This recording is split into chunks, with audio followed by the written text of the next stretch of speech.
اب عبادت کیا ہے؟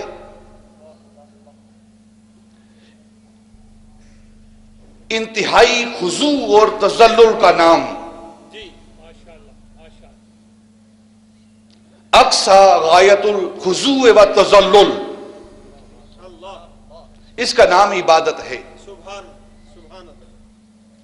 انتہائی عاجزی و انکساری کا پیکر بنتے ہوئے، عاجزی و انکساری، تعظیم و انکساری، عاجزی و انکساری کا پیکر بن کر عقیدے اور نیت کے ساتھ اللہ رب العزت کی انسان عبادت کرے تو یہ عبادت کا مرتبہ ہے، عبادت کی تعریف ہے۔ اور عبادت کی اصل کیا ہے، عبادت کا اعلیٰ مقام کیا ہے؟ انسان نماز پڑھتا ہے، سب سے اعلیٰ عبادت نماز ہے۔ تمام عبادتوں میں سب سے اعلیٰ عبادت نماز ہے، اور نماز میں سب سے اعلیٰ عبادت کا جو مقام ہے وہ مقام سجدہ ہے، مقام سجدہ ہے۔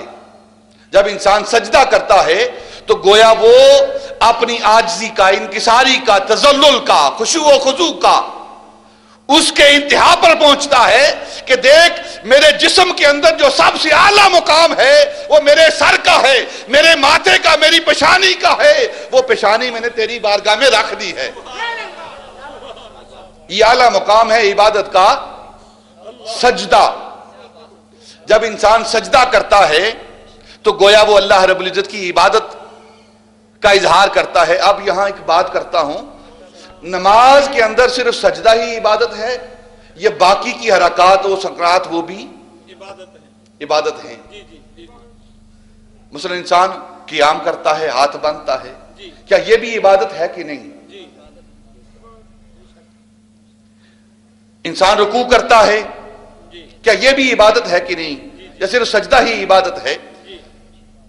رکوع کر کے کھڑا ہوتا ہے، ہاتھ چھوڑ کر کھڑا ہو جاتا ہے، کیا یہ بھی عبادت ہے کہ نہیں؟ پھر دو زانو ہو کر اتحیات بیٹھتا ہے، یہ بھی عبادت ہے کہ نہیں؟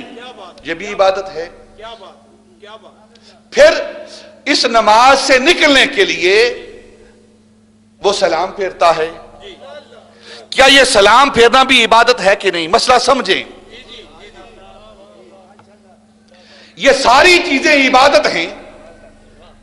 سجدہ بھی عبادت، کھڑے قیام کرنا یہ بھی عبادت، قیام کے دوران ہاتھ باندھنا یہ بھی عبادت، رکوع کرنا یہ بھی عبادت، رکوع کے بعد سیدھا کھڑے ہو کر ہاتھ چھوڑ دینا یہ بھی عبادت۔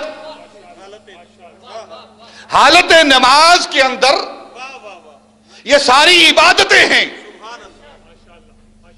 اور پھر اتحیات، دو زانو ہو کر بیٹھنا،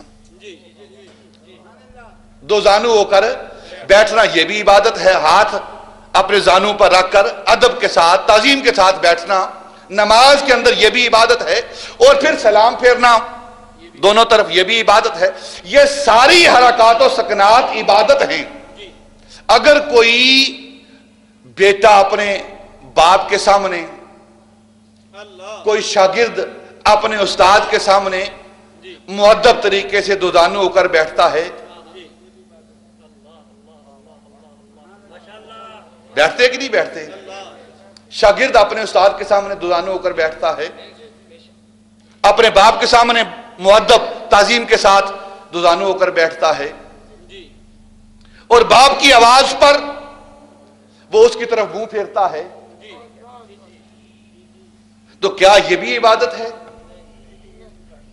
کہ وہ اپنے باپ کی عبادت کر رہا ہے، اپنے استاد کی عبادت کر رہا ہے؟ نہیں،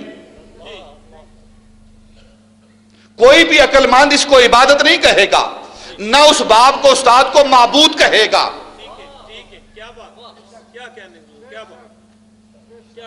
مسئلہ سمجھیں، عقل کے ساتھ، شعور کے ساتھ، فہم کے ساتھ، ادراک کے ساتھ، قرآن سمجھیں عقل اور شعور کے ساتھ۔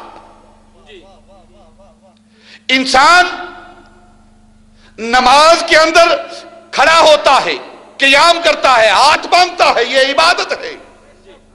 دو زانو ہو کر بیٹھتا ہے، یہ عبادت ہے۔